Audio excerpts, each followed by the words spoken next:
Hi, my name is Amanda Nelson, and today I'm going to be introducing you to the Stuxnet story. So the Stuxnet story is based on a virus that went into Iran's nuclear facilities, and this made an impact on not only Iran, but it is now making an impact on cyber warfare within the entire global standpoint. So before I go into what Stuxnet is exactly, I want to just briefly go over the fact that we are a global community with the internet, and we are a World Wide Web. And so what people tend to forget is that everything's public and nothing is really private, and all you have to do is press enter to submit the information. And so even in Iran's nuclear facilities, where you have the most high-tech security, it's able to be breached because of the people that are able to get past it, because everything is pretty much public. So as stated in the outline, there are 3 different things that I want to go over, and that includes what is Stuxnet, why is Stuxnet important, and how has Stuxnet impacted the global community, and how it will eventually catch up to us with global warfare. So to review what Stuxnet is. Stuxnet is roughly 15,000 lines of code that attacks a system from multiple different angles in order to get a virus inside of it and slowly crack down. Now this process is really slow in order to try to trick the user into thinking that there isn't really an issue going on with their program. And so what the program actually does is, in some cases, it records footage of the user and what types of codes they're usually seeing, and then it keeps on showing it to them, that same code, when actually it's a different code that's in place. So it's almost tricking the user into thinking that everything's okay when really things are going bad. And so this gray box over here is what all of this code is going towards when it was trained towards the Iranian nuclear facilities. And this little gray box doesn't seem like much, but it actually runs the temperatures of the procedures that they're working on with uranium. It involves the time sequence, and ultimately all of these different things could end up like corrupting the system to the point where you can have explosion or whatnot. It causes a lot of harm, and it also takes down all of the emergency safety features put into the system, so that things that take seconds to initiate and that humans can't do within the time span. So that's why they have to have the computer. And when the computer backup isn't legitimate, then you have a really huge issue. And so this code was really hard to uncode, and actually Mr. Ralph Langer, a German programmer, decided to uncode this.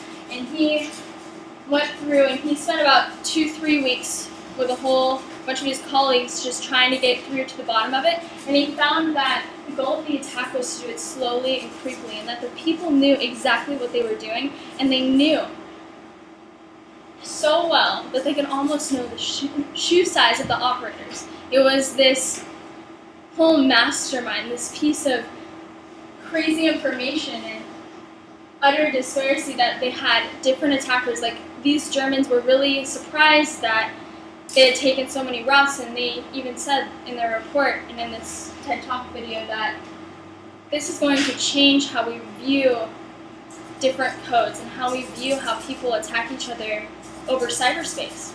If you can come from many different routes, the protection isn't as good, and there you're going to have some discrepancies.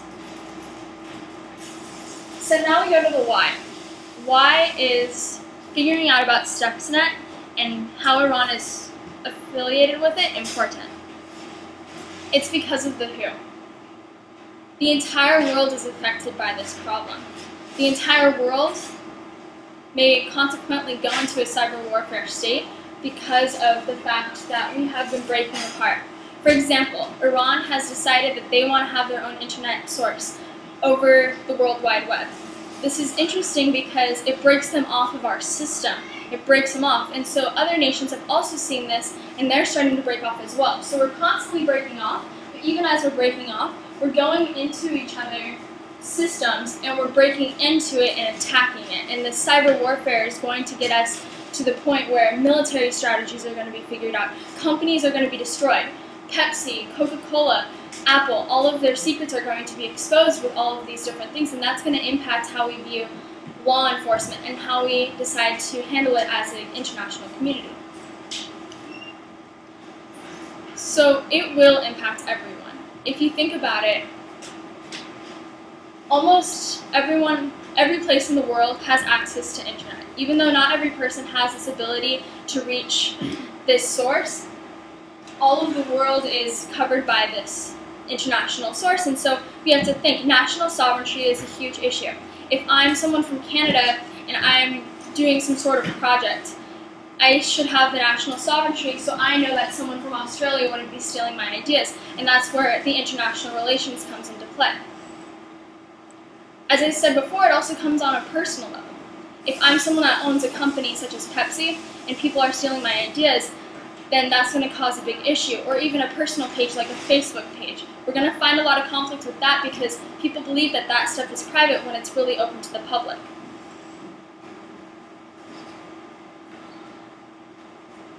So I was able to interview a political science major from Texas Christian University, and so he answered a few questions that I had about Stuxnet and how it will impact the international community and cyber warfare on that type of basis.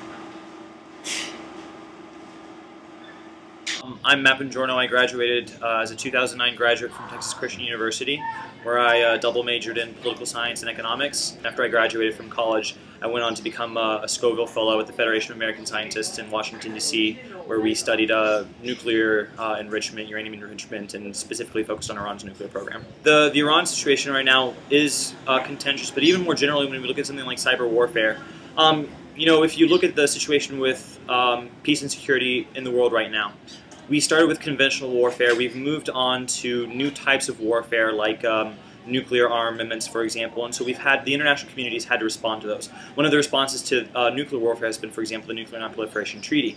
In branching out to cyber warfare, we have a completely new medium of conflict. We have this previously completely unexplored and untampered with area that can particularly be a threat to certain international parties. So the internet's one of those areas where countries really right now can infringe upon the sovereignty of other countries, like the newest type of warfare that we really don't have a response to. So he was basically saying that cyber warfare is probably something that we're going to encounter through this 21st century. And Stuxnet is going to be one of the center pushes for this hard epidemic. So going back to Iran, here's a joke and it says, really, it's for peaceful and domestic uses. And this is basically how the Western views it. You know, Iran is trying to cover up something that they're doing by saying that they're actually producing energy for light bulb.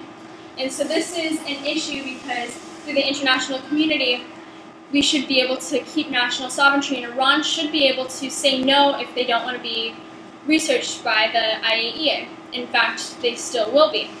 So it's just all of these different things, but it's really interesting because what I find interesting is that Iranian experts say that they're able to confront these cyber threats and that they're able to actually combat these different attacks that are coming at them when it actually looks like they aren't going to be able to. And that's going to show some of the different insights that they have and are able to use against other people. So it's actually said that the United States and Israel are the main people that came up with Stuxnet, which is actually kind of ironic because other nations have been affected by Stuxnet since July of 2010, including the United States itself. So it's already hitting back and forth because this program is able to be reused since it is kind of a generic code.